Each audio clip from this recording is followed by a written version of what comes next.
ಹರಿ ಓಂ. ಭಾಗವತ ಸಾರೋದ್ಧಾರ 119ನೇ ಶ್ಲೋಕ.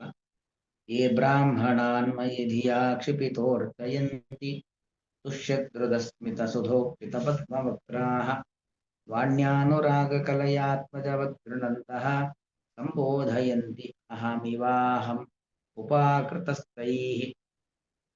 ಯೇ ಬ್ರಾಹ್ಮಣಾನ್ ಮಯಿ ಧಿಯಾ ಕ್ಷಿಪತಃ ಅರ್ಚಯಂತಿ ತುಷ್ಯತ್ ಹೃದಃ ತುಷ್ಯದ್ಹೃದಃ ಅಂತಿದೆ, ಬಿಡಿಸಿದಾಗ ತುಷ್ಯತ್ ಹೃದಃ ಹಕಾರ ತುಷ್ಯತ್ ಹೃದಃ ಸ್ಮಿತ ಸುಧೋಕ್ಷಿತ ಪದ್ಮವಕ್ರಾಃ ವಾಣ್ಯಾನುರಾಗಕಲಯ ಆತ್ಮಜವತ್ ಗೃಣಂತಃ ಸಂಬೋಧಯಂತಿ ಅಹಮಿವ ಅಹಂ ಉಪಾಕೃತಃ ತೈಹಿ. ಭಗವಂತ ನಾನು ಅವರಿಂದ ಉಪಕರಿಸಲ್ಪಟ್ಟಿದ್ದೇನೆ, ಅಂದ್ರೆ ಜ್ಞಾನಿಗಳು ನನಗೆ ಉಪಕಾರವನ್ನ ಮಾಡಿದ್ದಾರೆ ಎಂಬುದಾಗಿ ಜ್ಞಾನಿಗಳ ಉಪಕಾರವನ್ನ ಭಗವಂತ ಸ್ಮರಣೆ ಮಾಡುವ ಮೂಲಕವಾಗಿ ಅವರ ಮಹತ್ವವನ್ನು ಮತ್ತಷ್ಟು ಹೆಚ್ಚಿಸ್ತಾ ಇದ್ದೇನೆ.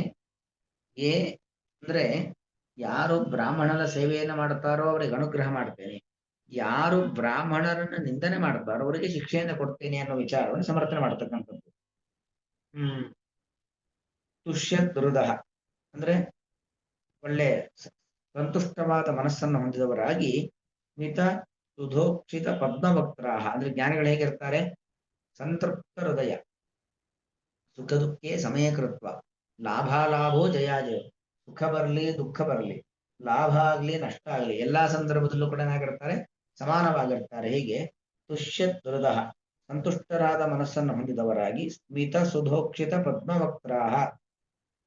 ಸ್ಮಿತ ಅಂದ್ರೆ ಮಂದಹಾಸ.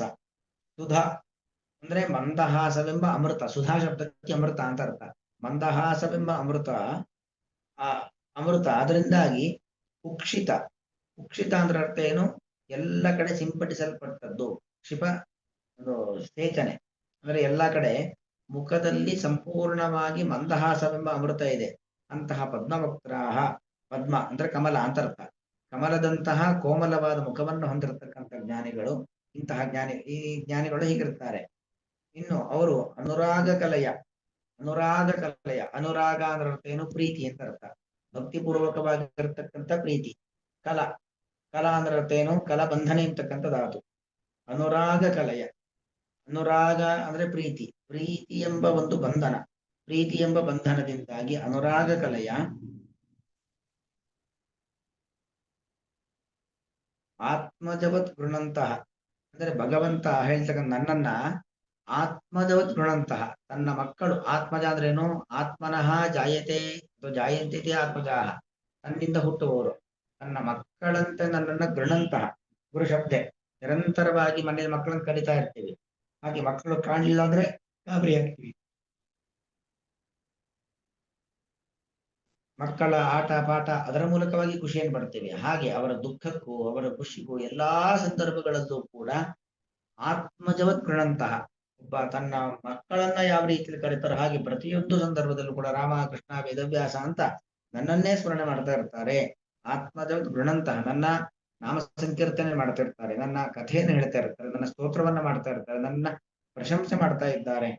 ಹಾಗಾಗಿ ಆತ್ಮಜವತ್ ಗೃಣಂತಹ ಅಹಮಿವ ಅಂದ್ರೆ ನಾನು ಯಾವ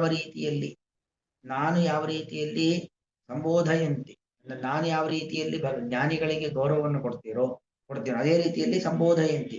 ಅಹಮಿವ ಸಂಬೋಧಯಂತಿ, ನಾನು ಹೇಗೆ ಜ್ಞಾನಿಗಳಿಗೆ ಒಂದು ಸ್ಥಾನಮಾನವನ್ನು ಕೊಡ್ತೇನೆ, ಅವರನ್ನ ಎತ್ತರದಲ್ಲಿ ನೋಡ್ತೇನೆ, ಹಾಗೆ ತತ್ವಜ್ಞಾನಿಗಳು ವಿಪ್ರರು ಅವರು ಕೂಡ ಜ್ಞಾನಿಗಳನ್ನ ಏನ್ ಮಾಡ್ತಾರೆ?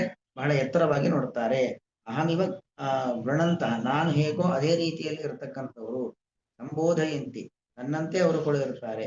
ಹಾಗಾಗಿ ಇಂತಹ ವ್ಯಕ್ತಿಗಳನ್ನ ಮತ್ತು ಅಹಂ ಉಪಕೃತ, ನಾನು ಅವರಿಂದ ಏನಾಗಿದ್ದೇನೆ? ಉಪಕೃತನಾಗಿದ್ದೇನೆ. ಯಾಕೆ ಉಪಕೃತನಾಗಿದ್ದೇನೆ? ನನ್ನ ನಾಮವನ್ನ, ನನ್ನ ಮಹತ್ವವನ್ನ, ನನ್ನ ಕ್ರಿಯೆಗಳನ್ನ ಜಗತ್ತಿನಲ್ಲಿ ಪ್ರಚಾರ ಮಾಡಿರ್ತಕ್ಕಂಥವ್ರು ಅವರು. ಹಾಗಾಗಿ ಅವರಿಂದ ನಾನು ಉಪಕೃತನಾಗಿದ್ದೇನೆ. ಅಂತಹ ಬ್ರಾಹ್ಮಣಾನ್ ಮಯಿ ಧಿಯ, ಅಂತಹ ಬ್ರಾಹ್ಮಣನು ಮಯಿ ಧಿಯ ಅಂದ್ರೆ ಆ ನನ್ನಲ್ಲಿ ಬುದ್ಧಿ, ಈಗ ನನ್ನ ಭಗವಂತನನ್ನ ನಿಂದನೆ ಮಾಡಬೇಕು ಅಂತ, ಅಥವಾ ಮಯಿ ಧಿಯ ಅಂದ್ರೆ ನನ್ನಲ್ಲಿ ಬುದ್ಧಿಯನ್ನು ಇಟ್ಟುಕೊಂಡವರಾಗಿ, ವಿಶೇಷವಾಗಿ ನನ್ನಲ್ಲಿ ಇಟ್ಟುಕೊಂಡವರಾಗಿ, ಏ ಬ್ರಾಹ್ಮಣಾನ್ ಕ್ಷಿಪತಃ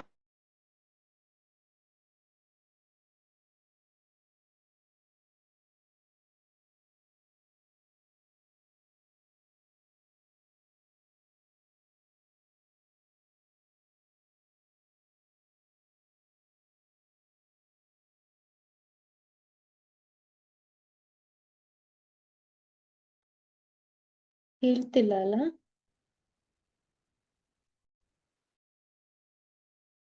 ಆಚಾರ್ಯ ಮ್ಯೂಟ್ ಆಗಿರ್ಬೇಕು. ಮ್ಯೂಟ್ ಆಗಿ.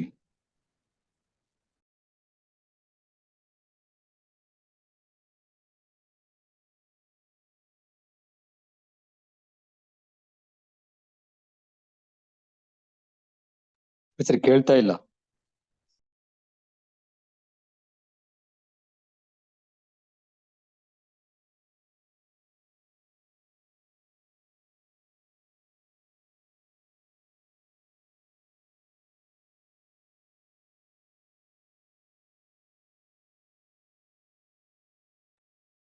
ಇಲ್ಲ, ಆಚಾರ್ಯ ಇದಾಗಿಲ್ಲ. ಲೆಫ್ಟ್ ಆಗಿದೆ.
ಮೆಸೇಜ್ ಹಾಕ್ತಿದ್ದಾರೆ, ನೆಟ್ವರ್ಕ್ ಪ್ರಾಬ್ಲಮ್ ಇದೆ ಅಂತ, ನಾಳೆ ಮಾಡ್ತೇನೆ ಅಂತ ಮಾಡಿದ್ದಾರೆ. ಮೆಸೇಜ್ ಹಾಕಿದ್ದಾರೆ ನೋಡಿ. ಅದೇ ಮೆಸೇಜ್ ಹಾಕಿದ್ದಾರೆ. ಅದೇ ಕ್ಲಾಸ್ ನೆಟ್ವರ್ಕ್ ಪ್ರಾಬ್ಲಮ್. ಹೌದು, ಸರಿ, ಓಕೆ. ಇಲ್ಲಿ ಮುಗಿಸ್ತೇನೆ ಅಂತ ಹಾಕಿದ್ದಾರೆ. ನಾಳೆ ಮತ್ತೆ ಮಾಡ್ತಾರಂತ ಇದೇ ಪಾಠ. ಹೌದು.